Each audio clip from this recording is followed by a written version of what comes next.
Hello बच्चों, आज मैं आपके लिए लाया हूँ क्लास 12th फिजिक्स के पहले यूनिट इलेक्ट्रोस्टैटिक्स के ऑब्जेक्टिव का पहला सीरीज।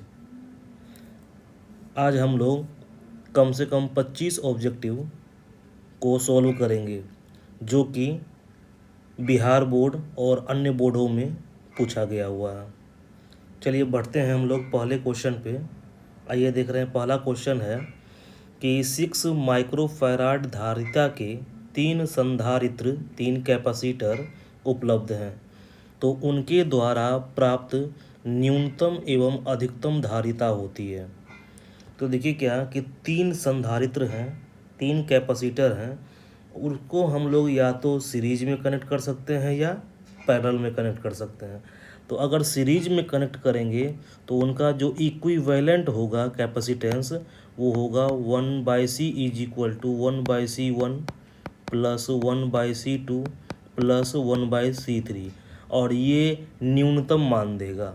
तो यहाँ पर जो न्यूनतम मान है वो आ जाएगा सॉल्व करने के बाद 1/c is equal to 1/6 microfarad plus 1/6 microfarad plus 1/6 microfarad, यानी 1/c is equal to 6 microfarad और ऊपर में 3 कट करके आएगा 2, यानी कि c का जो वैल्यू है वो 2 माइक्रोफैराड।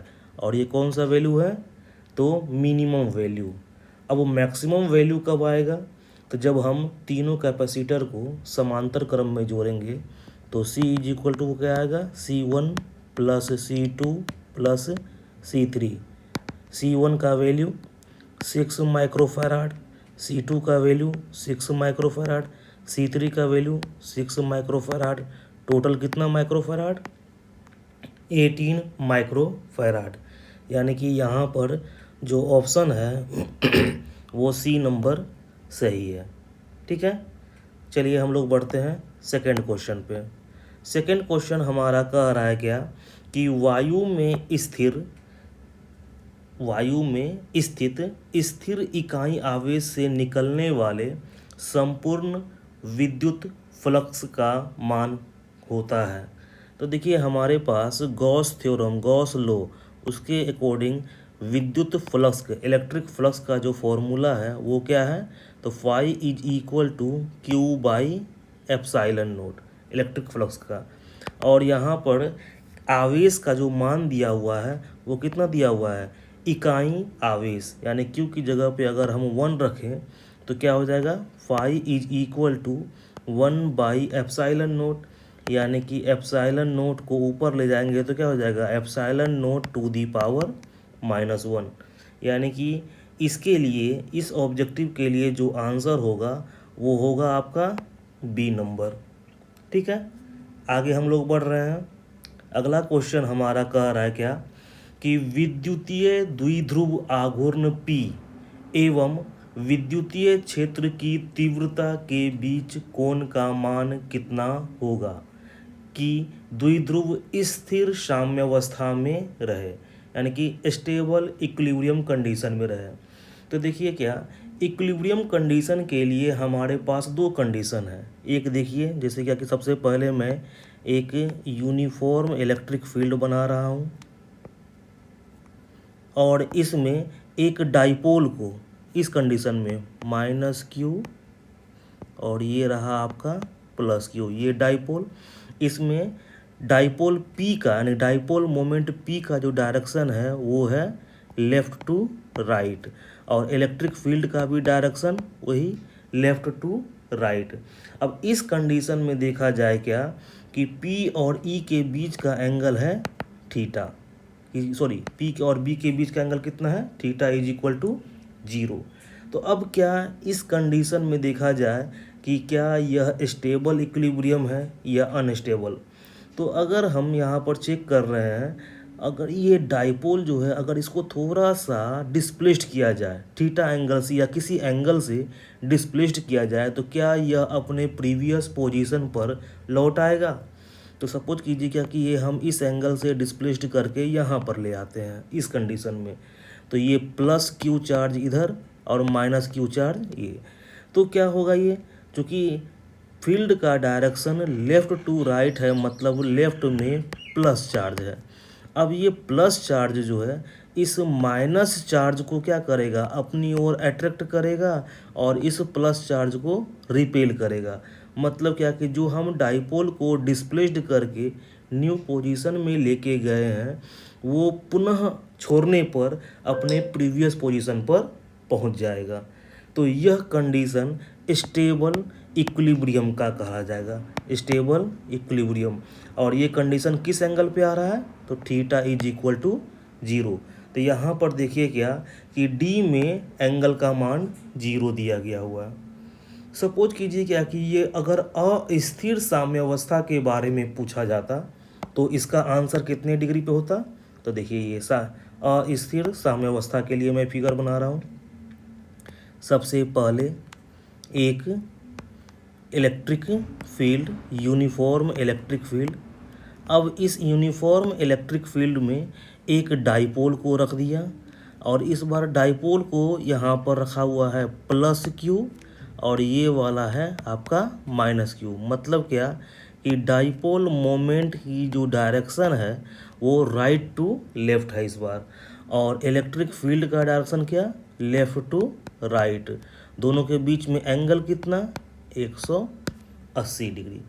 अब अगर हम इस डाइपोल को थोड़ा सा डिस्प्लेस्ड करके छोड़ दें तो क्या यह अपने प्रीवियस पोजीशन पे लौटेगा। तो एक बार चेक करते हैं, इधर कौन सा चार्ज है, प्लस चार्ज, और ये प्लस चार्ज को तो रिपेल करेगा। रिपेल करेगा मतलब क्या कि इस डाइपोल का अपने पूर्व के स्थिति में जा पाना अब संभव नहीं है। मतलब यह जो कंडीशन है वो अनस्टेबल इक्विलिब्रियम का है, अस्थिर साम्यावस्था की है। मतलब कि अगर 180 डिग्री का एंगल हो किसके बीच में, तो P और E के बीच में, तो वह साम्यावस्था की स्थिति तो कही जाएगी पर वह स्थिर साम्यावस्था की स्थिति नहीं होगी, वह अस्थिर साम्यावस्था की स्थिति होगी। ठीक है, चलिए अब हम लोग अगले क्वेश्चन पे बढ़ रहे हैं।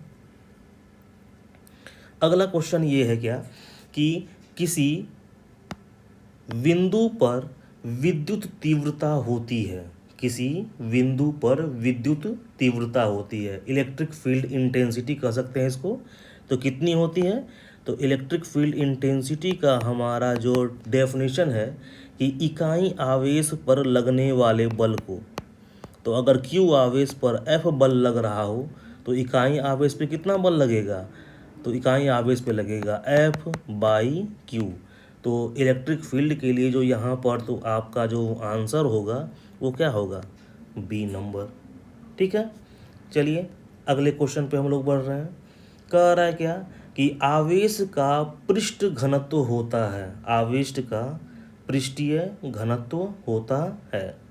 तो देखिए क्या कि आवेश का पृष्ठीय घनत्व यानी कि क्षेत्र घनत्व कह सकते हैं। तो क्या कहा जाता है डेफिनेशन इसका कि इकाई क्षेत्रफल पर उपस्थित आवेश को, इकाई क्षेत्रफल पर उपस्थित आवेश को क्या कहते हैं, पृष्ठ घनत्व कहते हैं, जिसको कि हम लोग सिग्मा से इंडिकेट करते हैं। तो देख लीजिए यहाँ पे कौन सा होगा, पहला नंबर है ना, Q/A।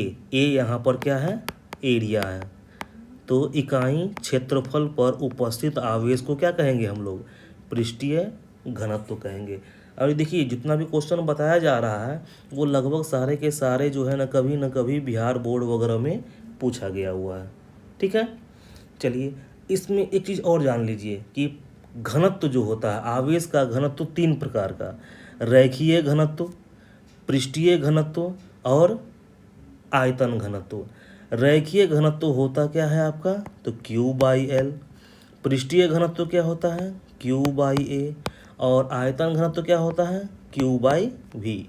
इकाई लंबाई में उपस्थित आवेश को, आवेश का रैखीय घनत्व, इकाई क्षेत्रफल में उपस्थित आवेश को, आवेश का क्षेत्रीय घनत्व, और इकाई आयतन में उपस्थित आवेश को, आवेश का आयतन घनत्व कहते हैं। ठीक है, चलिए अगले क्वेश्चन पे कह रहा है क्या कि कूलाम का नियम या कूलाम नियम का सदिश रूप क्या है। कूलाम के नियम का। तो पहले बताइए क्या कि कूलाम्स जो लो है उसका फॉर्म क्या, मतलब क्या आता है formula, F is equal to क्या, तो 1/4 पाई एप्साइलन नोट, यहाँ आप एप्साइलन आर भी दे सकते हैं, पर चलिए हम लोग यहाँ पर वैक्यूम या एयर के लिए लेके चल रहे हैं। क्या है, दो चार्ज अगर रहा तो Q1 Q2 बाई दोनों चार्ज के बीच के दूरी का वर्ग, ये हो गया कूलम्ब्स इलेक्ट्रोस्टैटिक फोर्स। अगर इसी को हम लोग सदिश रूप में व्यक्त करना चाहें तो क्या हो जाएगा, 1/4 पाई एप्साइलन नोट क्या, Q1 Q2 बटा दोनों के बीच के जो स्थिति सदिश है उसके मोड का घन और इनटू में एक स्थिति सदिश। तो ये आपका जो है कूलम्ब्स लॉ का सदिश निरूपण है, जो कि ए नंबर में दिया गया हुआ है। ठीक है, आगे बढ़ूं।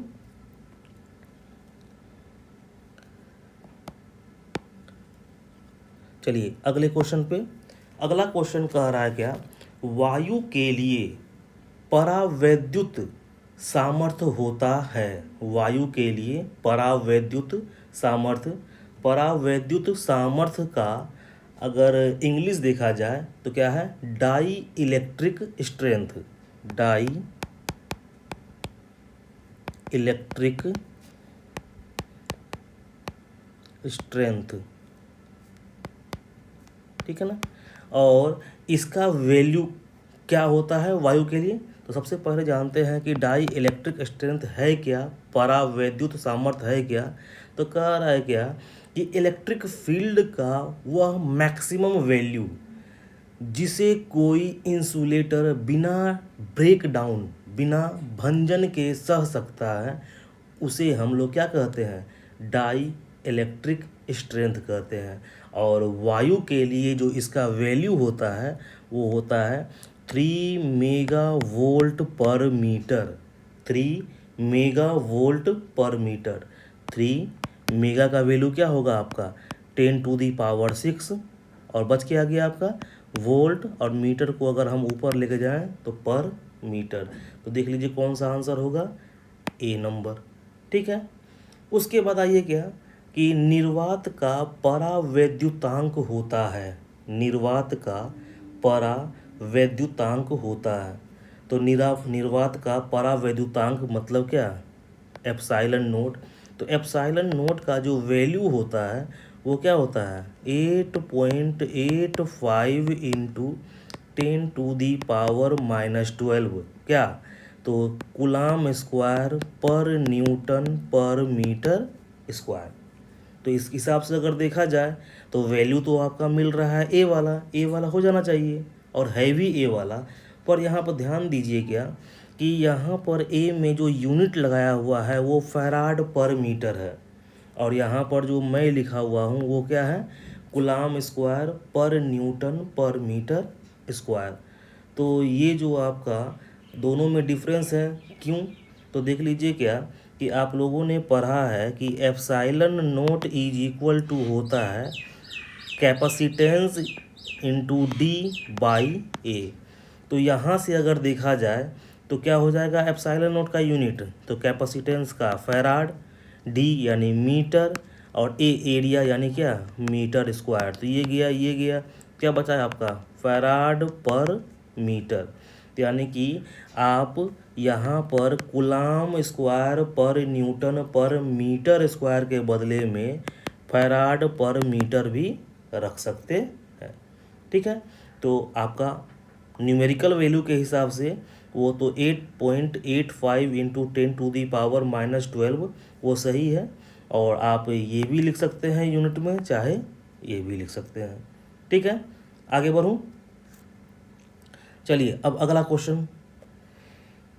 क्वेश्चन है कि हवा में एप्साइलन आर रिलेटिव परमिटिविटी का वैल्यू होता है। हवा में एप्साइलन आर, तो हवा में एप्साइलन आर का जो वैल्यू होता है वो क्या होता है 1, हवा का एप्साइलन आर 1।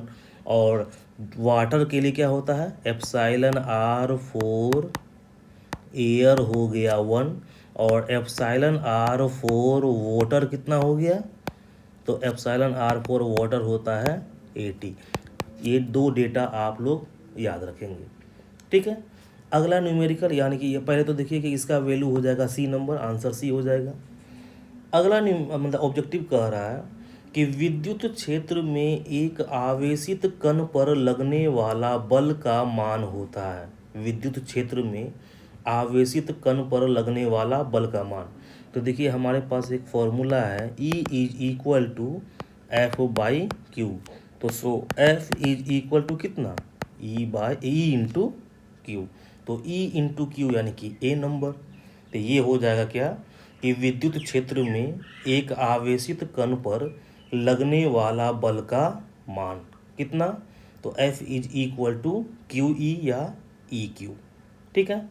अब आते हैं अगले क्वेश्चन पे। अगला क्वेश्चन कह रहा है क्या कि विद्युतीय फ्लक्स का SI मात्रक क्या होता है।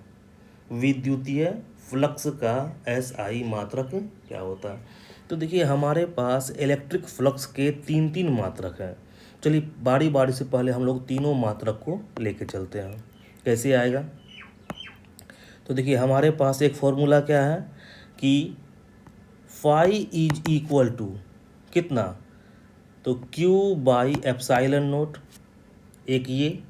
दूसरा और क्या है हमारे पास फाई का फॉर्मूला, तो surface integration of electric field, surface integration of electric field, ये फाई कहलाता है।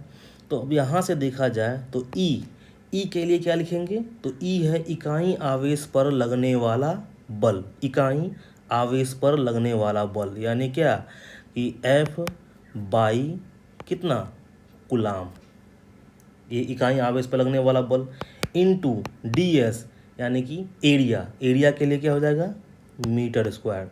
तो क्या हो गया, ये फ्लक्स का, इलेक्ट्रिक फ्लक्स का एसआई यूनिट, यहाँ पर आप जो एफ लिख रहे हैं उसके बदले में हम यहाँ पर न्यूटन कर देते हैं, ठीक है, क्योंकि एफ फोर्स है, इकाई आवेश पर लगने वाला बल, एफ फोर्स है, तो फोर्स के लिए हो जाएगा आपका न्यूटन। न्यूटन क्या, तो पर कुलाम मीटर स्क्वायर, न्यूटन पर कुलाम मीटर स्क्वायर, ठीक है। चलिए अब और क्या कर सकते हैं इसके, तो देखो यहाँ पे न्यूटन, मीटर स्क्वायर को हम लोग लिख सकते हैं मीटर इंटू मीटर, अब पहले से पर coulomb, newton into metre, newton metre, ये आपका वर्क का यूनिट हो जाएगा क्या, तो जूल, ठीक है। बच क्या गया, तो मीटर पर कुलाम, ठीक है। अब उसके बाद क्या कि जूल पर कुलाम, ये जो जूल है और ये पर कुलाम जो है, इसको अगर ऐसे लिख दें और बच क्या गया मीटर, जूल पर कुलाम यानी इकाई आवेश को लाने में किया गया कार्य, वर्क, ये क्या हो जाएगा आपका वोल्ट, अब बच क्या गया मीटर।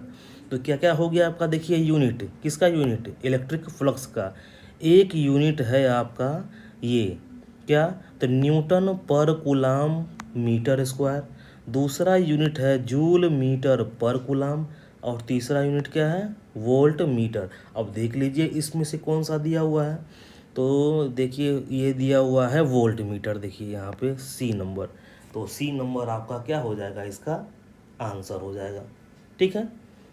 चलिए अब हम लोग बढ़ते हैं अगले ऑब्जेक्टिव पे। अगला ऑब्जेक्टिव कह रहा क्या कि संबंध Q is equal to N E, ये देखिए चार्ज इज क्वांटाइज्ड, उसका मैथमेटिकल फॉर्म है, ठीक है ना, charge is quantized, Q is equal to plus minus N Q में निम्नलिखित में कौन n का मान संभव नहीं है। तो बताइए क्या कि चार्ज इज क्वांटाइज्ड का स्टेटमेंट क्या है कि चार्ज अपने न्यूनतम वैल्यू के इंटीग्रल मल्टीपल के, फ्रैक्शनल मल्टीपल के नहीं, इंटीग्रल मल्टीपल के बराबर होता है। तो देख लीजिए यहाँ पर 4 इंटीजर संभव है, 8 इंटीजर संभव है, 100 इंटीजर संभव है, मगर 4.2 ये तो इंटीजर नहीं है, ये तो आपका फ्रैक्शन में दिया गया हुआ है, मतलब क्या कि ये संभव नहीं है। तो इसका आंसर आपका यही हो जाएगा सी नंबर, ठीक है। अगला ऑब्जेक्टिव कि किसी माध्यम की आपेक्षिक परावैद्युता यानी एप्सिलॉन आर होती है वो तो सिंपल सा है कि अगर माध्यम का परावैद्युता आपका एप्सिलॉन है, उसको अगर एयर के या वैक्यूम के परावैद्युता से डिवाइड कर दें तो वो क्या हो जाएगा, उस माध्यम का आपेक्षिक परावैद्युता दे देगा। यानी कि यहाँ पर कौन सा होगा, ए नंबर। ठीक है, अगला ऑब्जेक्टिव देखिए कि आवेश का पृष्ठ घनत्व बराबर होता है। फिर से ये क्वेश्चन रिपीट किया गया हुआ है, Bihar school examination board 2021 annual में पूछा गया हुआ है ये क्वेश्चन, फिर से रिपीट कि आवेश का पृष्ठ घनत्व बराबर होता है, किसके बराबर, तो क्या होता है आवेश का पृष्ठ घनत्व सिग्मा इज इक्वल टू क्या, क्यू बाई ए, यानी आवेश बटा क्षेत्रफल। तो देख लीजिए आवेश बटा क्षेत्रफल कहाँ दिया हुआ है, ये कुल आवेश बटा कुल क्षेत्रफल, यानी कितना में, तो ये आपका बी नंबर में दिया हुआ है, ये हो जाएगा आंसर इसका। ठीक है, चलिए अगला ऑब्जेक्टिव कि पानी का परावैद्युत स्थिरांक होता है। थोड़ी देर पहले मैं बताया था हवा का 1 और वाटर का 80, तो क्या हो जाएगा ये 80, यानी एप्सिलॉन आर का जो वैल्यू होगा वो 80 होगा।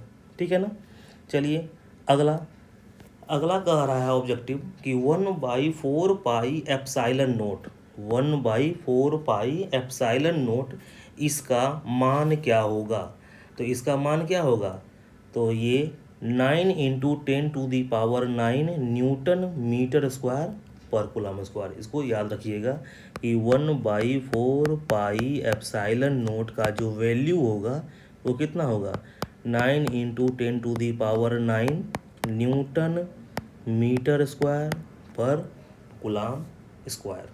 ठीक है, अब आइए अगला ऑब्जेक्टिव में। तो अगला ऑब्जेक्टिव कह रहा है क्या कि निम्नलिखित में कौन संबंध सही है। तो पहला देखिए क्या कह रहा है, E is equal to F by Q, यानी ये बता क्या रहा है, इकाई आवेश पर लगने वाला बल विद्युत क्षेत्र की तीव्रता कराती है, ये सही है। ठीक है, थोड़ा सा और आगे भी देख ले रहा हूँ, ये कह रहा है E is equal to Q into F, ये तो गलत है। फिर क्यू बाई एफ, यानी इकाई बल किसी आवेश के पर अगर ये इकाई बल पे उपस्थित आवेश, ये सही नहीं है। ठीक है, और ये तो सही होगा ही नहीं, तो क्या हो जाएगा आपका A is equal to F by Q. ठीक है ना, फिर आइए क्या, अब जो ऑब्जेक्टिव है उसको आप लोग ध्यान में रख लीजिए, क्या याद भी रख लीजिएगा कि किसी दी गई दूरी पर स्थित दो इलेक्ट्रॉनों के बीच क्रियाशील गुरुत्वाकर्षण बल एवं विद्युतीय बल, गुरुत्वाकर्षण बल यानी कि एफ जी और विद्युतीय बल एफ ई, इन दोनों का जो रेशियो है, अनुपात है, वो कितने के बराबर, तो इसको एकदम याद कर लीजिए 10⁻⁻42, 10⁻⁻42। अब हो सकता है क्या कि इसको घुमा कर पूछ दे कि F E by F G, यानी कि दो आवेशों के बीच लगने वाले स्थिर विद्युतीय बल और गुरुत्वाकर्षण बल का अनुपात कितना होगा, तो उस कंडीशन में 10⁻42 कहिएगा। ठीक है, हमेशा याद रखिए क्या, ग्रेविटेशनल फोर्स सबसे छोटा फोर्स है, और सबसे छोटा फोर्स यानी सबसे वीकेस्ट फोर्स होता है। तो जब सबसे छोटा से भाग देंगे, जब सबसे छोटा से भाग देंगे तो एक से ज़्यादा आना चाहिए। तो देखिए, तो यहाँ पे एक से ज़्यादा है ना, 10⁻42 एक से ज़्यादा है। पर यहाँ पर देखिए क्या है, ये वाले में जो हम जहाँ पर हम लोग F G by F E किए हुए हैं, वहाँ पे क्या है, वीकेस्ट फोर्स यानी सबसे छोटा फोर्स को ऊपर रखा गया हुआ है, और उसमें उससे अधिक वाले फोर्स से अगर डिवाइड करेंगे तो उसका यानी कम में अधिक से डिवाइड करेंगे तो लेस देन 1 आना चाहिए। कम में अधिक से अगर डिवाइड करेंगे लेस देन 1, तो देखिए यहाँ पर लेस देन 1 है ना, तो यही प्लस कब होगा माइनस कब होगा वो आप लोग ध्यान रख लीजिएगा। अगला ऑब्जेक्टिव कह रहा है क्या, आवेश का विमा होता है, आवेश का विमा। तो देख लीजिए हमारे पास एक फॉर्मूला है, I is equal to Q by T, so Q is equal to I T. अगर दोनों का डायमेंशन अगर हम लें तो क्या होगा, LHS और RHS में डायमेंशन लें तो यहाँ पर देखिए क्या कि LHS में तो हो गया आवेश का डायमेंशन, और RHS में क्या है, तो सबसे पहले करंट है, करंट का डायमेंशन A, और टाइम है, टाइम का डायमेंशन T। तो क्या हो जाएगा, आवेश का डायमेंशन बराबर 80। तो 80 कौन सा हो जाएगा यहाँ पर, ए नंबर सही। ठीक है। अब देखिए क्या कह रहा है कि किसी अनावेशित वस्तु पर 1 कूलाम आवेश होने के लिए उसमें से निकाले गए इलेक्ट्रॉनों की संख्या, 1 कूलाम आवेश के लिए। तो देखिए हमारे पास एक फॉर्मूला है, चार्ज इज क्वांटाइज्ड फॉर्मूला करके, क्या है, तो Q is equal to plus minus N E. ठीक है। अगर हम प्रोटॉन को लेकर दे रहे हैं, मतलब निकाल रहे हैं, तो प्लस, और इलेक्ट्रॉन के लिए माइनस। तो यहाँ क्या है, सीधे मैग्नीट्यूड में लेके चल रहे हैं, क्योंकि यहाँ पर तो नंबर मांग रहा है। तो Q इज इक्वल टू कितना, एन ई अगर लेके चलें तो Q कितना आवेश कह रहा है, 1 कूलाम आवेश। तो 1, एन का वैल्यू निकालना है, और इलेक्ट्रॉन पे आवेश कितना होता है, 1.6 इंटू 10⁻⁻19।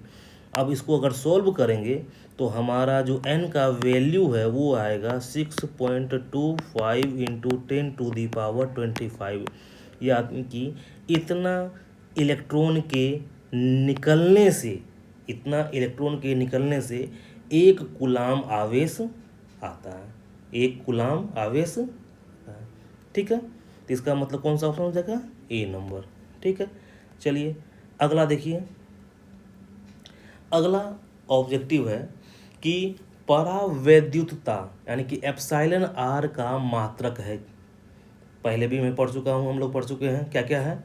तो एप्सिलॉन आर का यूनिट हम लोग क्या क्या पढ़े हैं, तो एक पढ़े हैं क्या, फैराड पर मीटर, और दूसरा क्या पढ़े हैं, कूलाम स्क्वायर पर न्यूटन पर मीटर स्क्वायर। अब जो दिया हुआ है उसको हम लोग चेक कर लेते हैं। तो देखिए बी नंबर में दिया हुआ है फैराड पर मीटर। ठीक है।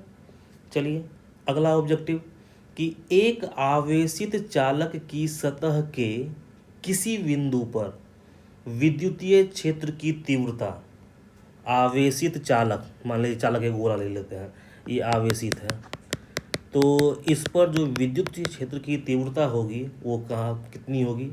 तो देखिए पहले ये जो प्लस चार्ज दिए हैं, ये देखिए अगर हम इसको ड्रॉ करें सतह के परपेंडिकुलर है, और अगर माइनस चार्ज रहता तो इस तरह से अंदर की ओर कर देते।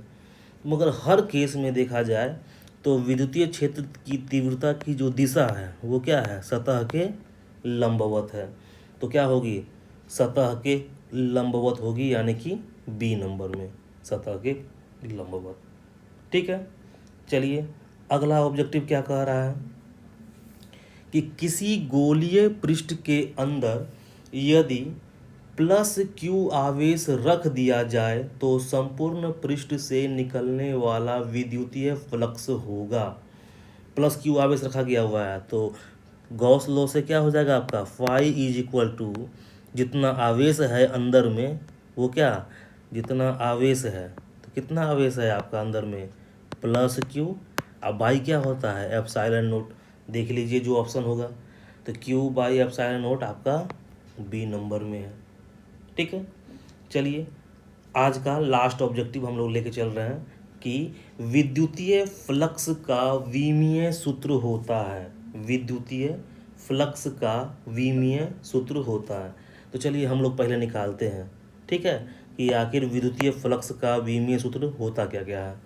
तो देखिए हमारे पास विद्युतीय फ्लक्स के लिए कौन कौन सा यूनिट था, तो विद्युतीय फ्लक्स के लिए हमारे पास है पहला यूनिट। देखिए अगर यूनिट रहे, ठीक है ना, तो आसानी से हम डायमेंशन निकाल सकते हैं। ये आप लोग पढ़े भी होंगे कहाँ पर, क्लास 11th में।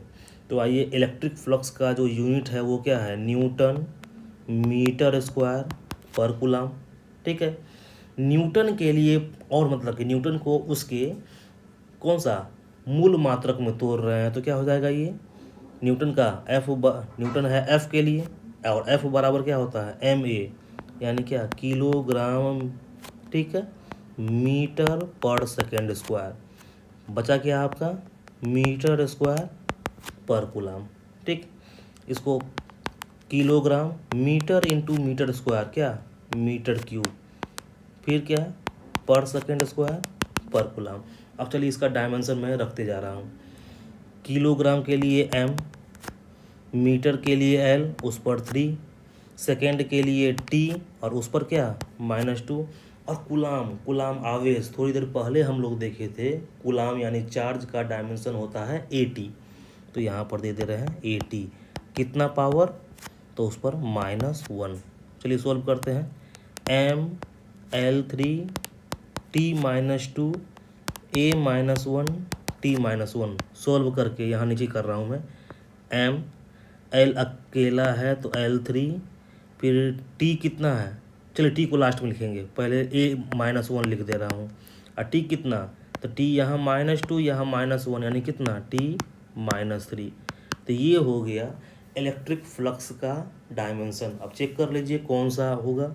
तो देखिए क्या ए नंबर में दिया हुआ है ml3 t-3 a-, ये तो पहला नंबर ही मिल गया, यानी ए नंबर इसका क्या हो जाएगा डायमेंशन। इस तरह से हम लोग ऑब्जेक्टिव को अब सॉल्व करेंगे। अभी कम से कम 4-5 क्लास और लगेगा इलेक्ट्रोस्टेट के ऑब्जेक्टिव के लिए। आज हम लोग कम से कम 25 ऑब्जेक्टिव देखे होंगे, तब अगले क्लास में फिर और 25 ऑब्जेक्टिव का मैं सीरीज लेके आऊँगा। तब तक के लिए थैंक यू।